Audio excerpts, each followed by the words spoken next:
Hey everybody, it's Matthew Lee with the Tao of Kung Fu, and today I'm going to go a little deeper into detail about the leg conditioning series for the Eagle Squat. So from the other side, you're going to be blocking, always pretend to capture.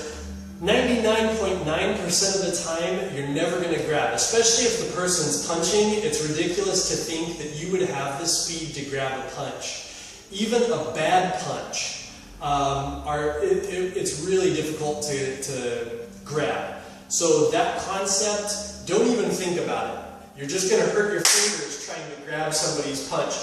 A good puncher, you're never going to grab them. The only time you're going to be able to grab somebody's hand is when they're in a static state, not when they're punching, realistically. So we're just thinking of that concept because they could be standing there in that static state and we rush in and grab. And then we work on the control right away and get our strikes in, where we're blocking the arm down, hitting the second time, and then back to guard with the hand, and 1-2. So that's the same thing on the other side. So that's number 2. Number 3 changes up our strategy even again, where this time we do 2 strikes high to the head. So from here, for number 3, I'm going to block high, pretend to capture. I'm going to be pulling low or smothering low, which means my target goes high again, just like number 2. So hitting into the temple. This time I'm going to bar the arm, or I'm going to clear it out of the way with this hand. So this hand's going to circle it low out of the way. And this one's going to shoot in with fingers. And you don't strike with fingers until you've got a lot of conditioning. I mean, it hurts to strike, but it's going to hurt your fingers a lot too. So you might want to just be doing a 1-2 to get that in. So it's going to block, and hit, bar, or clear, and hit, which can go solar plexus or it can go head again. That's the 2 main things that you want to be looking at. So it's going to be head or solar plexus, and then back to the head again with another hit kick. And then down. So from this side, did I mess my hair up? Darn it. Man, if I'm not picture perfect all the time, Adidas, there's no way they're going to look at me for sponsorship. So, gosh, make sure to let me know if my hair gets bad. Okay, yeah, I know. All right, so from here, we're going to block and pull downwards. This one is going to go to the head. Now, I'm not just doing this, but I'm using those legs. My core is engaged, so I'm not just doing this arm strike, I'm doing that arm strike. Then I'm barring, which everything's engaged again, and I'm sunken down, and I'm clearing. This time I'll bar, and then I shoot over again, and everything is going into that. So it's that big stance change, the weight shift. My weight's forward, but I'm still shifting it. So it's forward even more, and the hips are changing and striking out. And then I'm coming up, this hand is returning to guard, and that hit kick. Number 4 is really cool as well. 4 is a takedown, and it's an unusual one. Again, think of it as, we probably wouldn't open a fight with this.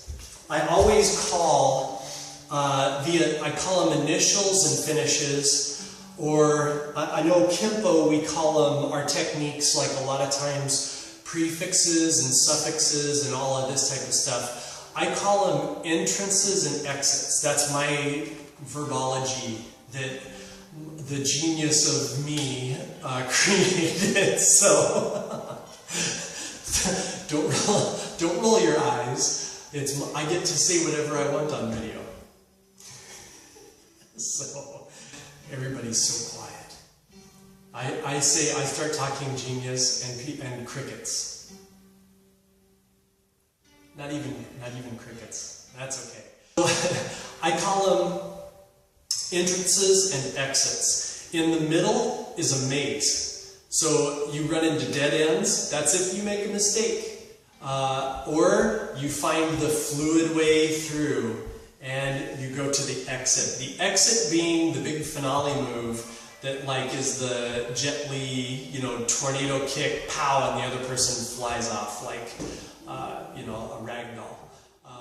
The beginning move, a lot of people do the exit moves first. They're big flashy, tornado kick, and the other person just looks at him and waits for him to land and punches him in the face. So don't mistake the two. There's different moves for different themes. Number 4 is one of those finishing type of moves. So from here, we're going to come across, blocking up and pulling to the outside this time.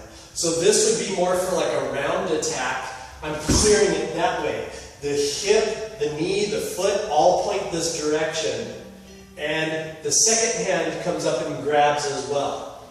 So I call this like my sliding door movement. If you're opening a big, heavy sliding door, you grab it and you're going to be pulling it open that way so you can go out and swim in the pool. So from here, I come up and clear, pull down, and I'm all engaged here. So as I'm pulling, the hip and the foot are active. And then I'm coming in and grabbing here. And the first action that this works on is a knee, right? Now what I'm seeing on this side, if I'm the attacker, is I do like maybe a big back fisting punch to the temple of this person. So they're blocking and carrying this down. The other hand is coming up and pulling the head back and they're catching a knee. Mid-split this action, right? And knee. The second action is elongating. The ball of the foot swipes the floor and we sweep them down. So now they get kneed, their leg gets swept, pow, and we throw them down. This side, same thing. You can clear one punch, clear a second punch, or take the first one this side, smother it down or pull it down to the side as you open the hip and pivot. That's also giving this leg the action and readiness to get that springy athletic movement in it. We grab here to the head, right, and pull the head back, and knee, sweep. And you can also reverse that to where it's sweep, knee.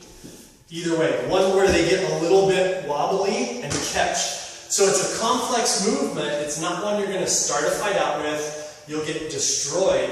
But once they're a little weaker and they're moving a little slower, they've been beamed a couple of times with some good strikes, it's an excellent move. Then the last one for the first 5 is a really fun one. It's excellent for cardio. It's excellent to train the legs. It's basically a double jump kick. So the rear leg comes up 1, the second leg comes up 2, where you're hitting one to the lower abdomen, the second one up under the jaw. Now this is not a beginning move either.